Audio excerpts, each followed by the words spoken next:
السلام عليكم ورحمة الله وبركاته. الحمد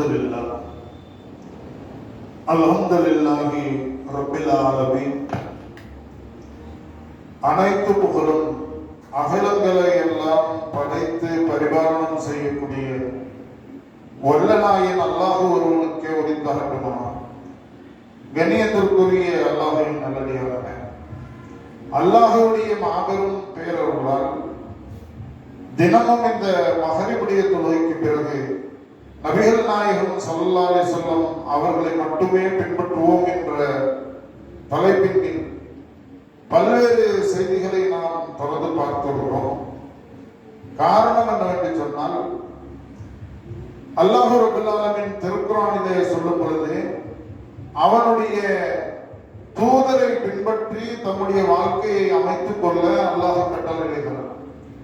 அல்லாஹ்வையே நாம் ஏற்றுக்கொள்வதாக இருந்தால் தன்னுடைய தூதரை நபிகள் நாயகம் ஸல்லல்லாஹு அலைஹி வஸல்லம் அவர்களை பின்பற்றுமாறு அல்லாஹ்வே கட்டளையிடுகிறான்.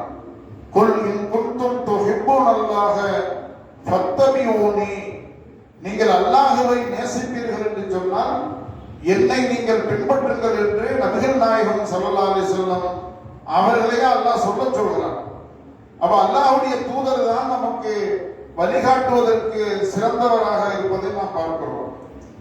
இது ஒரு புறம் இருந்தாலும், இஸ்லாம் அல்லாதவற்றை நாம் பின்பற்றினால் அல்லாஹ் கோபம் அடைகிறான். ஒன்று, அல்லாஹ்வை பின்பற்றுவதில்லை, அல்லாஹ்வுடைய தூதரை பின்பற்றுவதில்லை. இது ஒரு பக்கம்.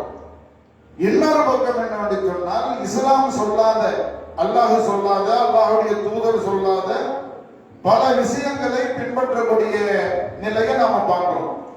இது பற்றி அல்லாஹ் ரப்பல் ஆலமீன் திருக்குர்ஆனில சொல்லும் பொழுது ஃபலா யஹ்ஸவுன் நாஸ வஹ்ஸவு வலா தஸ்தரு பி ஆயாத்தி ஸமனன் கலீலன். அல்லாஹ் ரப்பல் ஆலமீன் இந்த வசனத்துல சொல்லும் பொழுது நபியை பார்த்து அல்லாஹ் சொல்கிறான், நீங்கள் மனிதர்களுக்கு அஞ்சாதீர்கள். அஞ்சுவதற்கு தகுதியானவன் யாரு? அல்லாஹ் தான். அப்ப மனிதர்களுக்கு நீங்கள் அஞ்சாதீங்க, எனக்கே அஞ்சுங்கள். என்னுடைய வசனங்களை அற்ப விலைக்கு நீங்கள் என்ன செய்யாதீங்க, விட்டு விடாதீர்கள்.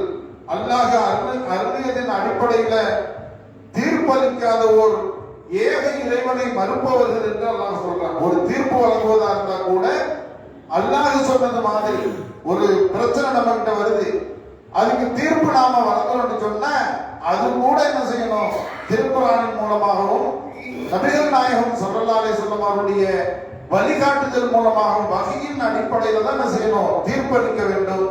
அப்படி தீர்ப்பு அளிக்காதவர்கள் ஏக இறைவனை மறுக்கக்கூடியவர்கள் சொல்ல, அல்லாஹ்வை அவர்கள் ஏற்றுக்கொள்ளல, அல்லாஹ்வை ஏற்றுக்கொண்டவர்களாகத்தான் என்ன செய்யணும், அல்லாஹ் சொன்னதின் அடிப்படையில் தீர்ப்பு வழங்கணும்.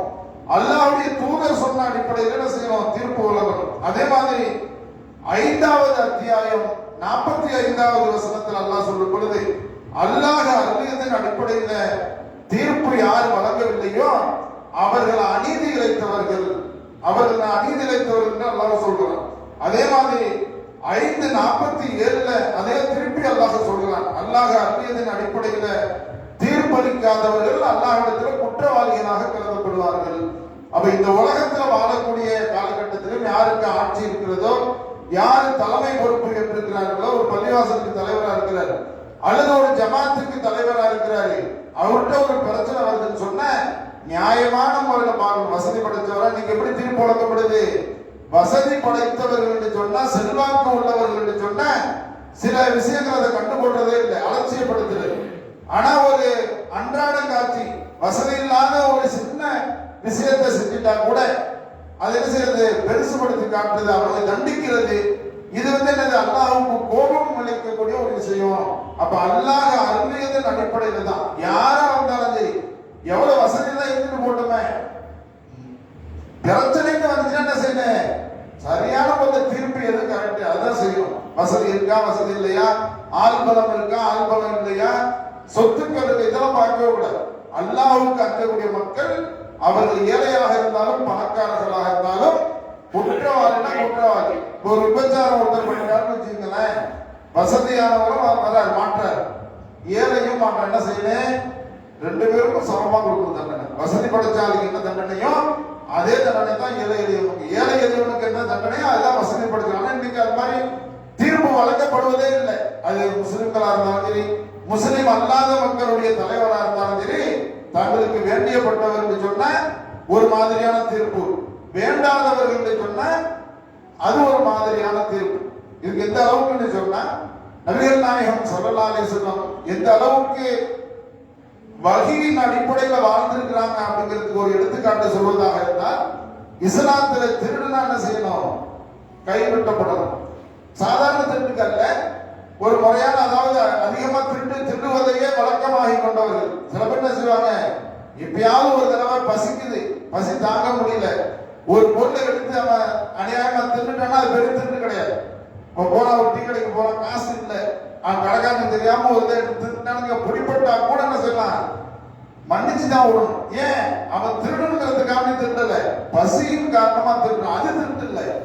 திருடுவதையே பொழப்பா சில பேர் வச்சிருப்பான், வேற வேலை வெட்டிக்கெல்லாம் போறது இல்லை, எங்கேயாவது திருடி அதை கொண்டு பொழப்பு நடத்துறது பாருங்க, அது மாதிரியான திருட்டுகளுக்கு. அப்ப ரசூலுல்லாஹி ஸல்லல்லாஹு அலைஹி வஸல்லம் அவருடைய காலத்துல என்ன செய்யப்படுது, அது மாதிரி ஒரு பிரச்சனை வருது. அப்ப என்ன செய்யறாங்க, அந்த திருடின ஆள் யாரு அப்படின்னு பார்த்தா உயர் குலத்துல உள்ளவர். இன்னைக்கு உயர் குலம்னு சொல்றாங்களா இல்லையா, அது மாதிரி உயர் குலத்துல உள்ளவரா இருக்கிறார். மக்கள் பேசிக்கிறாங்க, இவரை போய் நம்ம கைவிட்டினாக்க மக்கள் என்ன செய்வாங்க, உயர் குலத்துல உள்ள ஆளை கைவிட்டினா மக்கள் ஒரு மாதிரியா பேசுவாங்க, உயர் குலத்துல இருக்கிற காரணத்தினால என்ன செய்யணும், மன்னிச்சு விட்டுறணும் அப்படிங்கிற மாதிரி மனசுல நினைக்கிறாங்க. ஆனா அதை யாரும் எடுத்து சொல்வதற்கு நல்ல தைரியம் வரல. அல்லாஹ்வுடைய தூதரிடத்துல போய் இதை எப்படி நம்ம பேசுறது அப்படின்னு நினைக்கிறாங்க. அப்ப என்ன நினைக்கிறாங்க, அவங்களுடைய வளர்ப்பு மகன் அவங்கள்ட்ட சொல்லி என்ன செய்யறாங்க, அனுப்புறாங்க. இதை கேட்டோன்னு ரசூலுல்லாஹி ஸல்லல்லாஹு அலைஹி வஸல்லம் கடுமையாக கோபப்படுகிறாங்க. இந்த அளவுக்கு சொல்றாங்க, இஸ்லாமிய சட்டம் என்று சொன்னால் என்னுடைய மகள் ஃபாத்திமா திருடினாலும் நான் கையெழுத்துவேன். சட்டம் என்னது, உயர் குலம் தாழ்ந்த குலம் ஏழை எளியவன் என்றெல்லாம் இல்ல, வசதி படைத்தவன் அல்ல, நாம் பெத்த பிள்ளை ஃபாத்திமா திருடினாலும் குற்றவாளியாக நின்னால் என்ன செய்வேன், ஃபாத்திமாவுடைய கையை விட்டு வேண்டாம். அப்படிப்பட்ட ஒரு அற்புதமான மார்க்கம், சமநீதி, எல்லா மக்களுக்கும் சமநீதி வழங்கக்கூடிய ஒரு மார்க்கத்தை தான் என்ன செஞ்சாங்க, நபிகள் நாயகம் ஸல்லல்லாஹு அலைஹி வஸல்லம் அவர்கள் விட்டு சென்றார்கள். அப்ப இந்த வசனத்துல 5:47 அல்லாஹ் என்ன சொல்றான், யாரு அல்லாஹ் அருளியதன் அடிப்படையில வஹீயின் அடிப்படையில தீர்ப்பு வழங்கவில்லையோ அவர்கள் குற்றவாளிகள் என்று அல்லாஹ் சொல்றான். ஒரு இடத்துல குற்றவாளி இருக்கிறான், ஒரு இடத்துல அநீதி இழைத்தவர் இருக்கிறான். இப்படி எல்லாம் என்ன செய்றான், பல பேர்களை ஏக இறைவனை மறுப்பவர் இருக்கிறான். அல்லாஹ் அவர்கள் ஏற்றிருந்தாலும் அல்லாஹ் அருளியதன் அடிப்படையில் அவர் தீர்ப்பு வழங்கலன்னா அல்லாஹ்வை மறுக்கக்கூடியவர்கள் என்று அல்லாஹ் சொல்றான். அப்ப எந்த ஒரு பஞ்சாயத்தா இருந்தாலும், ஒரு கணவன் மனைவிக்குள்ள ஒரு பிரச்சனையா இருந்தாலும் நீதமா நம்ம தீர்ப்பு சொல்லணும். அதே மாதிரி பிள்ளைங்களுக்கு மத்தியில பிரச்சனை, ரெண்டு பிள்ளைங்க மத்தியில பிரச்சனை வருது, ஒரு சொத்து கொடுக்கறதா இருந்தா கூட ரெண்டு பிள்ளைங்க சேர்த்து ஒரே மாதிரியா கொடுக்கும். இப்படி எல்லாம் ரசூலுல்லாஹி ஸல்லல்லாஹு அலைஹி வஸல்லம், ஏன்னா ஒரு பிள்ளைக்கு சொத்தை கொடுத்து ஒரு பிள்ளைக்கு கொடுக்காம அப்படி இருக்கவும் இந்த வகையிலும் என்ன செய்யக்கூடாது, அநீதி இழைக்க கூடாது என்றெல்லாம் இஸ்லாம் பார்க்கிறது.